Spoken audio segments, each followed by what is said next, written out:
Friends, आज हम बात कर रहे हैं सुजलोन एनर्जी की और साथ में हम बात करेंगे ऊर्जा ग्लोबल की।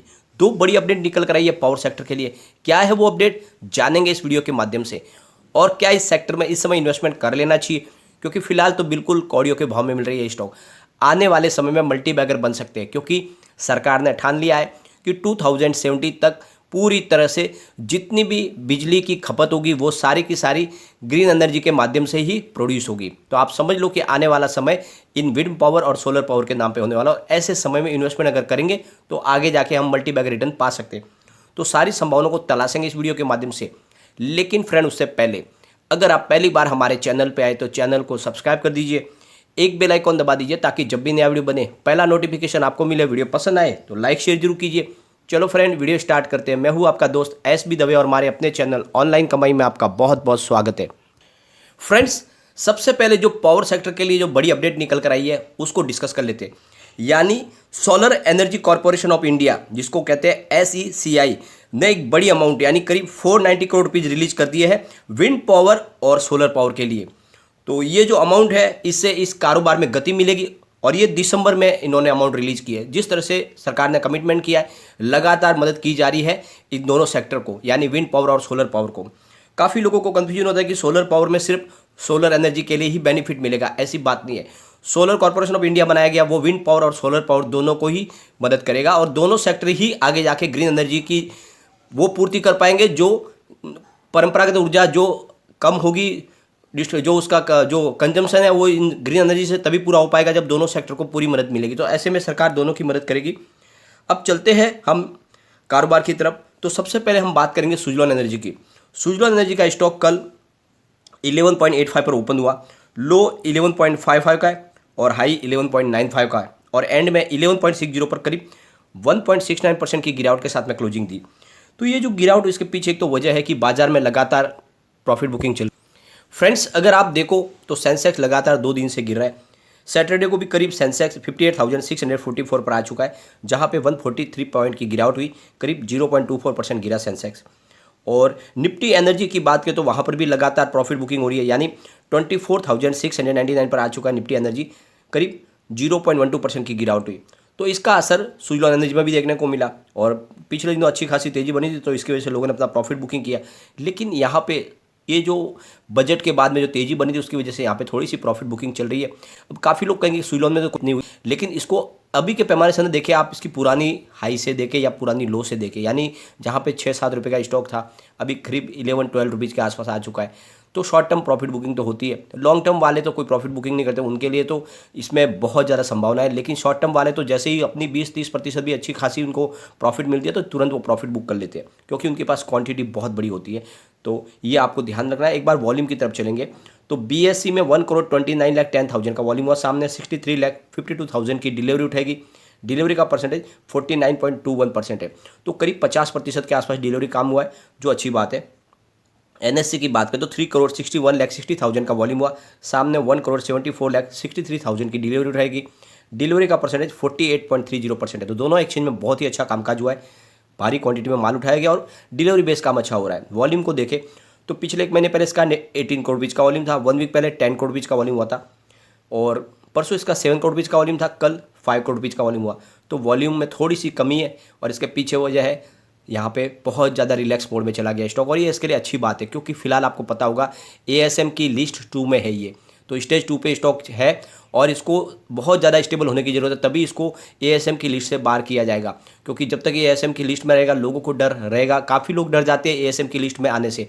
ऐसी कोई बात नहीं है। जब किसी की वॉल्यूम बढ़ती है या प्राइस में अपडाउन होती है तो उसको ASM की लिस्ट में डाला जाता है, उससे कोई चिंता की बात नहीं है। बहुत सारे स्टॉक है जो स्टेज 4 में चल रहे हैं, तो अदानी ग्रुप के शेयर काफ़ी है, ट्राइडेंट है वो स्टेज 4 पे है, तो कोई चिंता की बात नहीं है। आप ये फिलहाल स्टेज 2 में है ASM की, चिंता ना करें, कोई बात नहीं, बहुत जल्दी ASM की लिस्ट से भी बाहर आ जाएगा स्टॉक। यहाँ पे कम्युनिटी सेंटिमेंट स्टॉक के साथ बना हुआ है।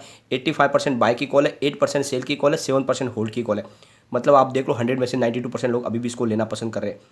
यहाँ पे इसकी परफॉर्मेंस को अगर देखें तो 3.45 थी इसकी प्राइस 52 वीक की लो की, 13.10 तक स्टॉक जाके आ चुका है, 11.60 पे अभी मिल रहा है। बिल्कुल एंट्री का सही मौका है। स्टॉक काफ़ी ज़्यादा ऊपर के लेवल से करेक्ट हो चुका है, आप एंट्री कर सकते हैं लॉन्ग टर्म वाले। शॉर्ट टर्म वाले थोड़ा वेट कर ले, अगर बाजार में और गिरावट हुई तो थोड़ी सी प्राइस इसकी और नीचे जाती हुई दिखाई देगी।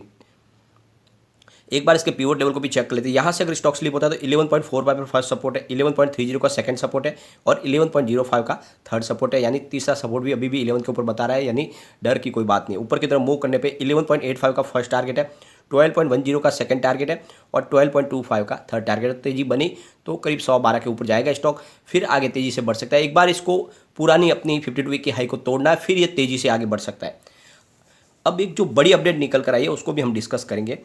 तो जो हाउसिंग पैनल है, जो बड़े बड़े इंफ्रास्ट्रक्चर डेवलपमेंट प्रोजेक्ट करते हैं हाउसिंग के लिए, तो उनकी तरफ से जो सरकार को एक डिमांड की गई है कि जो रकम दी जा रही है, यानी करीब 30 करोड़ रुपीज़ की लिमिट है किसी भी एक हाउसिंग प्रोजेक्ट को, रिन्यूएबल एनर्जी के प्रोजेक्ट के लिए सरकार की तरफ से जो मदद है वो 30 करोड़ रुपीज़ की मिल रही है। यानी कहीं से भी अगर वो लोन लेना चाहे तो 30 करोड़ रुपये तक का लोन ले सकते हैं।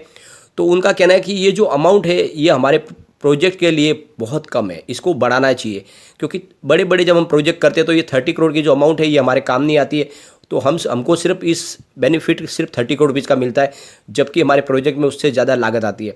तो बड़े प्रोजेक्ट के लिए ये जो अमाउंट है सरकार की ये बहुत ही ज़्यादा कम है और इससे हमारा काम आगे नहीं बढ़ पा रहा और इस वजह से हम रिन्यूएबल एनर्जी के प्रोजेक्ट लगा नहीं पा रहे अपने हाउस प्रोजेक्ट के अंदर। और ये जो उनकी डिमांड है ये रिजर्व बैंक ऑफ इंडिया से है, साथ में सरकार से है। लोकसभा में इसके ऊपर चर्चा हुई है कि जो हाउसिंग पैनल है वो चाहते हैं कि इसकी लिमिट को बढ़ाया जाए ताकि इन्वेस्टमेंट इसमें और आगे बढ़ सके। और फ्रेंड्स, सबसे बड़ी बात यह है कि रिन्यूएबल एनर्जी को फ़िलहाल जो मदद मिल रही है वो फ़िलहाल 75,000 करोड़ रुपीज़ के आसपास मिल रही है, जबकि डिमांड है इनकी कि कम से कम ये जो रकम है ये कम से कम 1.5 से लेकर 2 लाख करोड़ रुपये तक कर दी जाए, जिससे इस सेक्टर को जल्द से जल्द उस टारगेट तक पहुंचने में मदद मिलेगी जो सरकार ने ठाना है।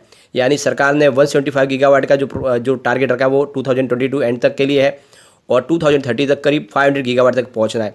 और ऐसे में ज़रूरी है कि इस सेक्टर को बहुत ज़्यादा मदद मिले। तो जो लोन की लिमिट है वो बढ़ाने की बात कही जा रही है हाउसिंग पैनल की तरफ से और सरकार इसकी तरफ ध्यान देगी। इस बार सरकार ने एक एडिशनल अमाउंट भी करीब 19,500 करोड़ रुपीज़ की, इस अमाउंट के माध्यम से सोलर मॉड्यूल्स के ऊपर काम किया जा सकेगा, इंफ्रास्ट्रक्चर डेवलपमेंट और सोलर सेक्टर में, स्टोरेज सेक्टर में भी काम हो पाएगा। तो आप सरकार की जो मदद है उससे कुछ और उम्मीद है हाउसिंग पैनल को और इसके ऊपर सरकार अगर ध्यान देगी तो इस सेक्टर में और तेज़ी बनेगी।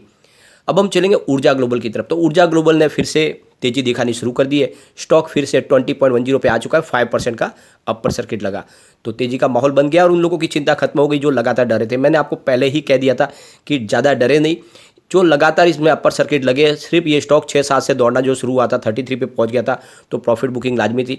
यहाँ पे कोई भी कंपनी की निगेटिव बात की वजह से ये अप डाउन नहीं हुआ, ये गिरावट नहीं हुई, बल्कि प्योरली तेज़ी की वजह से प्रॉफिट बुकिंग हुई थी। और ये मैंने कहा था कि ये रुकेगी तो जाके 18 के आसपास रुकेगी और बिल्कुल वही हुआ। 18 से ही स्टॉक ने बाउंस बैक दिया है, 20 तक आ चुका है।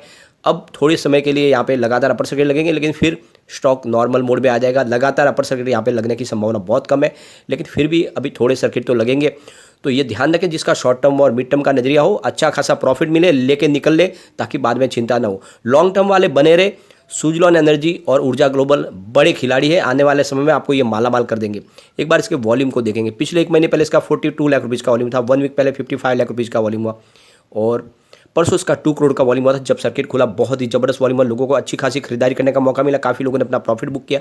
कल फिर से 62 लाख रुपीज़ का वॉल्यूम हुआ और वॉल्यूम में अभी भी बढ़ोतरी है, जो इशारा है कि ये जो जब तक वॉल्यूम में बढ़ोतरी है ये सर्किट खुलने की संभावना भी दर्शाती है। तो ऐसे में अपना प्रॉफिट बुक करने के बारे में सोच ले। एक ध्यान रखें, कभी भी कोई शॉर्ट टर्म इन्वेस्टर है और उसको अगर 50% प्रॉफिट मिल रही है, तुरंत प्रॉफिट बुक कर लेना चाहिए। मिड टर्म वाले हैं तो 100% का इंतजार करें, उससे ज़्यादा ना करें। यानी आपकी जो भी रकम है दुगुना हो गई, आप तुरंत निकल रहे, उससे ज़्यादा अगर लालच करोगे तो फिर फंस सकते हैं।